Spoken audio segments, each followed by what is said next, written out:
Also die Rettungsgasse hat gebracht, dass man sagen kann, es ist eine Verbesserung. Es ist eine Verbesserung insofern, dass wir mehr Platz haben. Wichtige Voraussetzung ist, dass die Rettungsgasse funktioniert. Und hier gibt es ein paar Ansätze.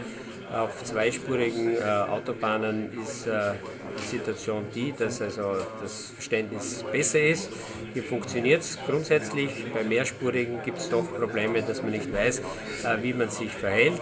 Auch eine weitere Sache ist dabei, dass also die Rettungsgasse offen bleiben muss. Das ist eine Grundvoraussetzung, das heißt nicht nach den Fahrzeugen wie der Einsatzfahrzeuge die Rettungsgasse wieder schließen. Es kommen immer weitere Fahrzeuge nach und auch auf das möchte ich die hinweisen, dass Auffahrten natürlich so weit offen bleiben, dass eine Lücke ist, dass wir tatsächlich in die Rettungsgasse einfahren können. Das wäre ein wichtiger Hinweis.